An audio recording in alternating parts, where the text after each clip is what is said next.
बिस्मिल्लाहिर्रहमानिर्रहीम अस्सलाम वालेकुम। अजीज़ तलबा, आज का जो हमारा टॉपिक है, आज हम हाजिर हुए हैं एक नए टॉपिक के साथ। आज का टॉपिक है vicious circle of poverty. Urdu में इसको कहते हैं गुर्बत का एक मनहूस चक्कर। तो वीसीपी या विशियस सर्कल ऑफ पॉवर्टी पे आज हम बात करेंगे। तो आज हम देखेंगे इसकी डेफिनेशन क्या है, किसको कहते हैं vicious circle of poverty, demand side से कैसे ये एक सर्कल एक चक्कर बनता है इसका गुर्बत का, सप्लाई साइड से कैसा चक्कर है बनता है, ये सप्लाई साइड से किस तरह उसी जगह पे हम पहुंच जाते हैं, और एक इसकी साइड है मार्केट इम्परफेक्शन साइड, और एंड पे हम देखेंगे कि हम इस सर्कल को ब्रेक कैसे कर सकते हैं। चलिए शुरू करते हैं। सबसे पहले हम इसकी करते हैं डेफिनेशन। बुनियादी तौर पे तो समझ लें इसको, अगर हम आसान अल्फाज में बड़े सिंपल वे में बात करें तो इसका मतलब ये है कि एक गरीब इसलिए गरीब है क्योंकि वो गरीब है, या एक गरीब मुल्क इसलिए गरीब रहता है क्योंकि वो गरीब है। यानी गुर्बत बुनियादी तौर पर गुर्बत की वजह भी है और गुर्बत का नतीजा भी।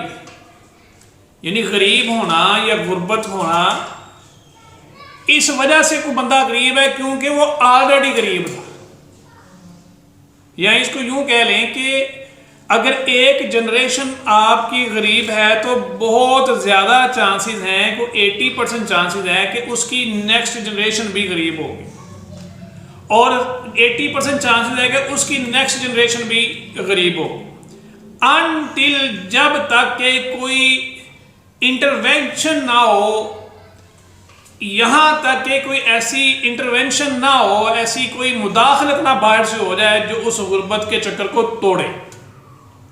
अगर कोई ऐसी इंटरवेंशन, ऐसी मुदाखलत नहीं होती तो गुर्बत का चक्कर नहीं टूटता। इंसान और मुल्क और मुआशरे उसी चक्कर में, उसी गुर्बत के मनहूस चक्कर में, गुर्बत के चक्की में पिसते रहते।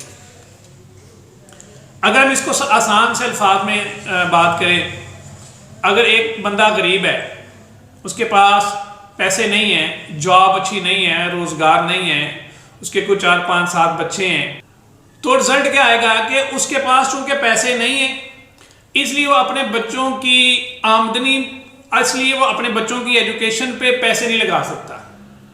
जब वो अपने बच्चों की एजुकेशन पे पैसे नहीं लगा सकता तो बच्चों को वो पढ़ा नहीं सकता, बच्चों को अच्छी खुराक नहीं दे सकता, बच्चों को अच्छे स्कूल्स में, अच्छे कॉलेजेस में, अच्छे इंस्टीट्यूशंस में, अच्छी यूनिवर्सिटीज़ में वो भेज नहीं सकता। तो वो लिमिटेड रह जाएगा बच्चे की सलाहियतें फ्लरिश नहीं कर पाती उन सब बच्चों की। तो वो सारे बच्चे छोटे छोटे कामों पे मशगूल होंगे। जब वो सारे बच्चे बड़े होंगे तो उनके पास कोई ख़ास हुनर नहीं होगा, कोई ख़ास तालीम नहीं होगी।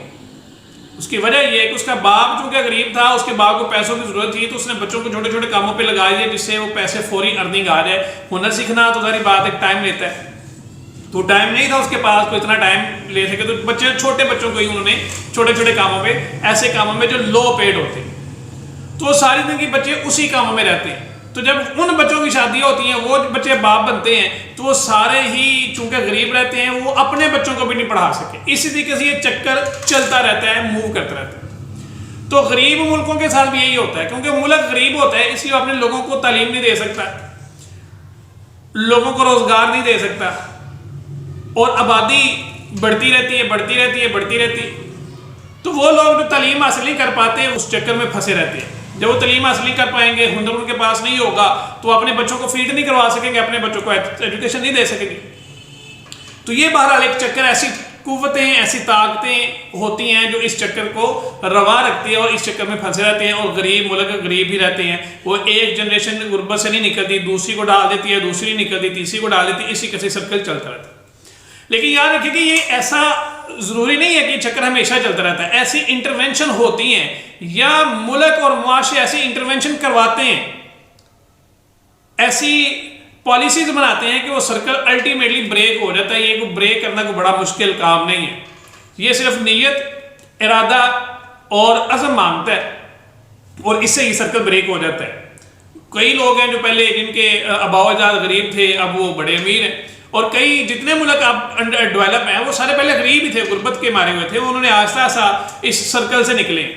तो बहरहाल ये एक गरीब मुल्कों की साइकी को, गरीब मुल्कों की गुर्बत की वजूहात समझने की एक कोशिश है कि गुर्बत के मनुष्य चक्कर में लोग ये फंसे रहते हैं। तो इसकी डेफिनेशन कहते हैं it is a circular constellation of forces, ऐसी फोर्सेस का जुमघट्टा है, ऐसी फोर्सेस का अकट है, ऐसी फोर्सेस का इज्तिमा है ये जो सर्कुलर में करती हैं, सफ़र करती हैं।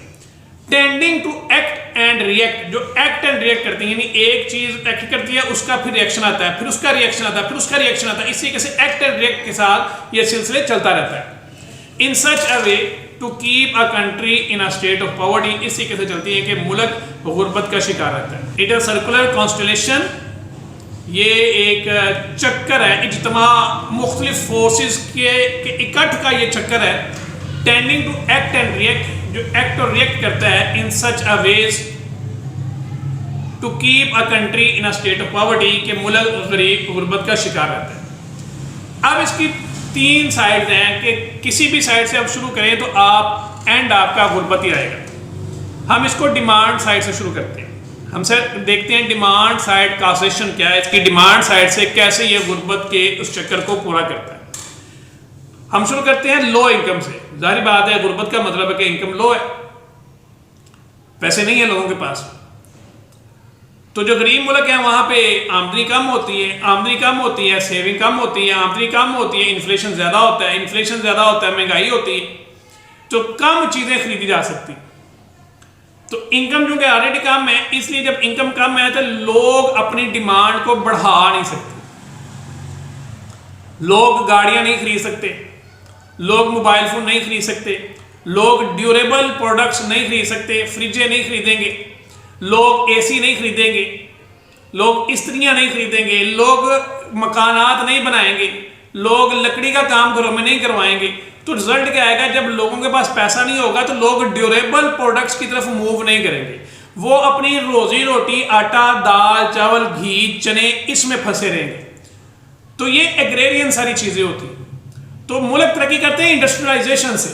तो इंडस्ट्रियलाइजेशन कब शुरू होगी, जब मुल्क में डिमांड जनरेट होगी। जब मुल्क में डिमांड नहीं है फ्रिजों की तो कोई लोग फ्रिज नहीं बनाएंगे आके। मुल्क में डिमांड नहीं है कारों की तो लोग कारों की इंडस्ट्री खड़ी नहीं करेंगे। मुल्क में डिमांड नहीं है एसी की तो लोग एसी नहीं बनाएंगे। तो रिजल्ट क्या आएगा, जब ये इन सारी चीज़ों की डिमांड नहीं होगी, डिमांड कम होगी, तो रिजल्ट ये आएगा दूसरे लेवल पे कि लोग इन कामों में इन्वेस्ट नहीं करेंगे। जब लोग इन कामों में इन्वेस्ट नहीं करेंगे, कारें नहीं बनाएंगे, लोग आईटी के शोबे में नहीं आएंगे, लोग फ्रिजें नहीं बनाएंगे, लोग मकानात नहीं बनाएंगे, लोग मकानात नहीं बनाएंगे, इसी के जितनी ड्यूरेबल गुड्स हैं वो नहीं बनेगी, तो इन्वेस्टमेंट नहीं होगी। और जब इन्वेस्टमेंट नहीं होगी, इन्वेस्टमेंट लो रहेगी, लोग काम नहीं करेंगे, तो उसका मतलब ये होगा कि आपका कैपिटल फॉर्मेशन नहीं होगी। आपका जो कैपिटल बनना था, जो आपके मुल्क में सरमाया आना था, लोगों को काम मिलना था, वो नहीं होगा। अब लोगों के पास काम नहीं है, लोगों ने सरमायाकारी नहीं की, तो कैपिटल फॉर्मेशन, कैपिटल का बनना, फैक्ट्रियां नहीं लगेंगी, कारखाने नहीं लगेंगे, बिजली के क्योंकि बिजली की खपत ही नहीं है। बिजली की खपत है 2000 मेगावाट, तो 10,000 मेगावाट हमने पैदा करके क्या करनी है। बिजली की खपत है 20,000 मेगावाट, हमने 40,000 मेगावाट पैदा करके क्या करनी है। अगर तो फायदा तब है कि हमारी बिजली की खपत 40,000 मेगावाट हो, हम 40,000 के लिए फिर कारखाने लगाएंगे, तो डैम्स नहीं होंगे, रोड्स नहीं होंगी, तो कैपिटल फॉर्मेशन आपकी लो रहेगी।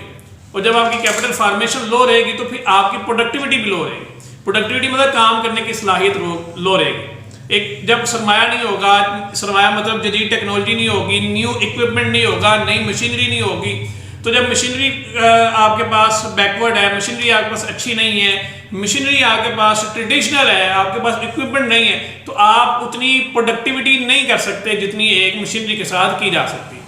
तो जब लो प्रोडक्टिविटी रहेगी, आपकी काम करने की सलाहियत नहीं होगी, लोगों के पास ज़्यादा काम का मार्जिन नहीं रहेगा, तो रिजल्ट क्या आएगा कि लोग जब लो प्रोडक्टिव होंगे, कम पैसे कम काम करेंगे, तो उनको पैसे भी कम मिलेंगे। तो अल्टीमेटली हम फिर उसी चक्कर में पहुंच जाएंगे कि हमारे पास पैसे कम होंगे। लो इनकम होगी तो डिमांड जनरेट नहीं होगी, डिमांड जनरेट नहीं होगी प्रोडक्टिविटी तो इन्वेस्टमेंट नहीं आएगी, इन्वेस्टमेंट नहीं आएगी तो फिर कैपिटल फॉर्मेट नहीं होगा, कैपिटल फॉर्मेशन नहीं होगी तो फिर लो प्रोडक्टिविटी हो जाएगी। तो ये डिमांड साइड की कॉजेशन है कि डिमांड साइड से अगर हम चलें तो ऐसे हम फिर लो इनकम से शुरू होते हैं फिर दोबारा लो इनकम में पहुंच जाते हैं, तो इस चक्कर से हम निकल नहीं पाते।